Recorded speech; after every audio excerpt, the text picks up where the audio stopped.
Alors le roumage.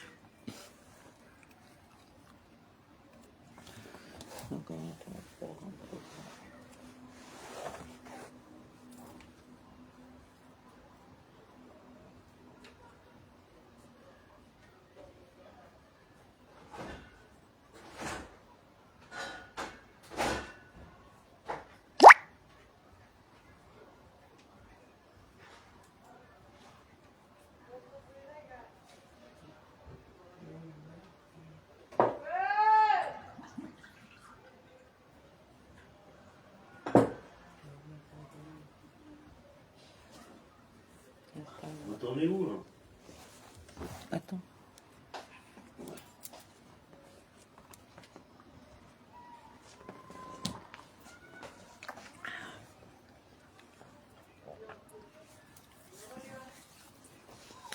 Alors, vendredi 14 Av va être Ananas, suite chapitre 6. Écoute Israël, l'Éternel est notre Dieu, l'Éternel est un. Hachem, notre Elohim, Hachem est un. Hachem, qui est notre Elohim maintenant, et non celui des nations idolâtres, deviendra un jour Hachem un. Comme il est écrit, car je convertirai alors les peuples à une langue pure, pour qu'ils invoquent tous le nom de Hachem. Séphania 3:9. Et en ce jour-là, Hachem sera un, et son nom sera un. Zechariah 14:9. Tu aimeras l'Éternel ton Dieu de tout ton cœur et de toute ton âme et de tout ton pouvoir. Tu aimeras Hachem et exécute ses paroles par amour. Celui qui agit par amour ne ressemble pas à celui qui agit par crainte. Celui qui sert son maître par crainte, c'est celui-ci, lui qui complique la tâche. Il le délaissera et s'en ira. Sifri. De tout ton cœur, les vacas écrits avec 2 bêtes, avec les 2 penchants. Autre explication de tout ton cœur. Il ne faut pas que ton cœur soit divisé à l'égard de Hachem. Et de toute ton âme, dure-t-il te prendre la vie, et de tout ton pouvoir, de toute ta fortune. Il est écrit, et de tout ton pouvoir, parce qu'il existe des gens pour qui leur argent compte plus que leur propre personne. Berarot 61b. Autre explication. Et de tout ton pouvoir, quelle que soit la mesure qu'il t'applique, qu'elle soit une bonne mesure ou une mesure punitive. C'est ainsi que David a dit, je lèverai la coupe des saluts, et j'invoquerai le nom de Hachem. Télim 116:13. Et trouverai-je chagrin et tristesse. Ibid, verset 3. Vérakot 60b. Ces devoirs que je t'impose aujourd'hui seront gravés dans ton cœur. Ces paroles-ci seront. Et en quoi cet amour consiste-t-il? Ces paroles-ci seront. Car tu reconnaîtras ainsi le Saint béni soit-il et t'attacheras à ses voix si frées.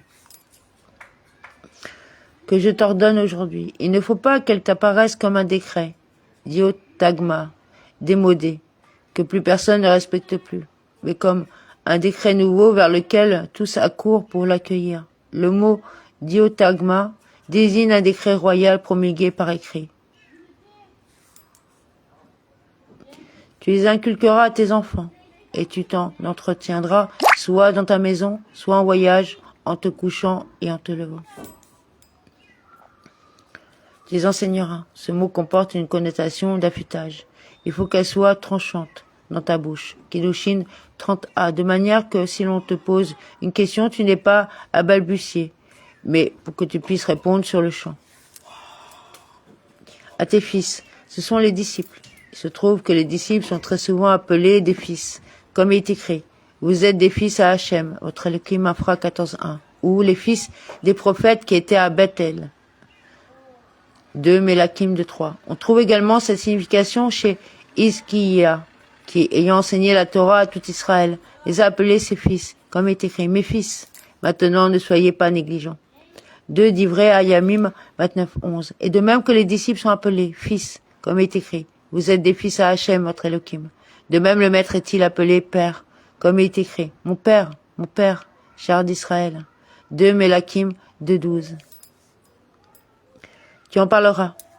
Elle seule doit constituer une matière à ta conversation, faisant l'essentiel et non l'accessoire.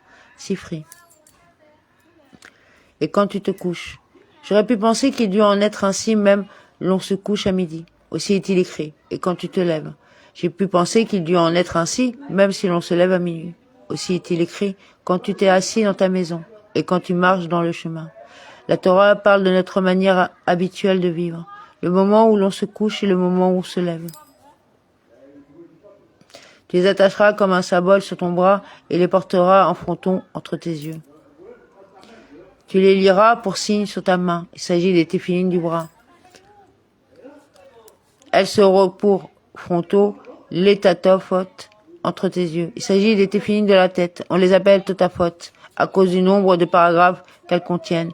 2 se disent ta en ka, kaf pi et pat en afriki.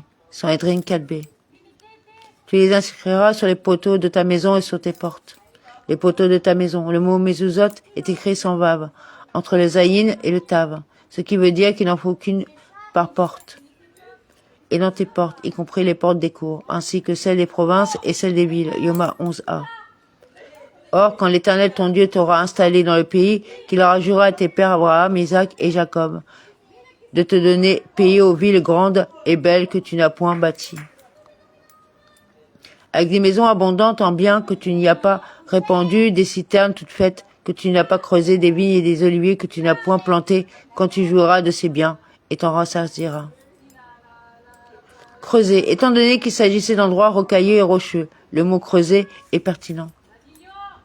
Garde-toi d'oublier l'Éternel qui t'a tiré du pays d'Égypte d'une maison de servitude. De la maison des serviteurs, comme le rend le Targonogelos, d'une maison de servitude, d'un endroit où vous avez été des serviteurs. C'est l'Éternel ton Dieu que tu dois adorer, c'est lui que tu dois servir, c'est par son nom que tu dois jurer. Et par son nom jureras. Si tu possèdes toutes ces qualités-là, si tu crains son nom, et si tu le sers, tu pourras alors jurer en son nom. Car dès lors que tu crains son nom, tu seras attentif à ton serment, et sinon tu ne jureras pas. Ne suivez point des divinités étrangères, aucun des dieux de ces peuples qui vous entourent. D'entre les dieux des peuples qui sont autour de vous. Il en est de même pour ceux qui sont éloignés. Cependant, comme tu peux voir, tes voisins se fourvoyer derrière eux. Il était nécessaire d'insister davantage dans la mise en garde à leur sujet. Car une divinité jalouse, l'Éternel ton Dieu est au milieu de toi. Crains que son gourou ne s'allume contre toi et qu'il ne t'anéantisse de dessus la face de la terre. Ne tentez point l'Éternel votre Dieu comme vous l'avez tenté à Massa. Lorsqu'ils sont sortis d'Égypte et qu'ils l'ont mis à l'épreuve par l'eau. Comme il est écrit, Hachem est-il au milieu de nous? Shemot 17.7. Gardez au contraire les commandements de l'Éternel votre Dieu, les statuts et les lois qu'il vous a imposées.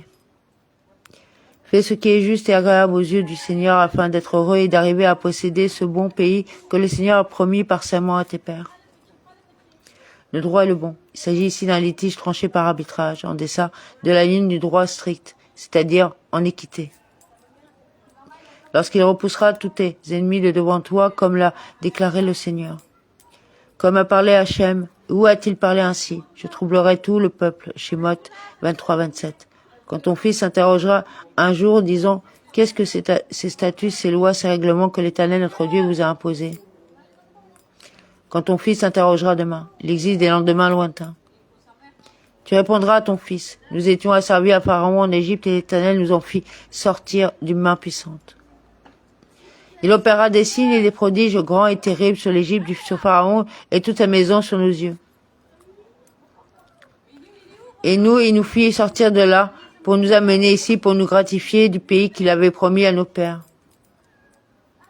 Et il nous prescrivit d'exécuter toutes ces lois, de révérer l'Éternel notre Dieu pour que nous fussions heureux à jamais, pour qu'il conservât nos jours comme il l'a fait jusqu'ici. Et ce sera œuvre méritoire pour nous de pratiquer soigneusement toute cette loi devant le Seigneur notre Dieu telle qu'il nous l'a prescrite. Amen.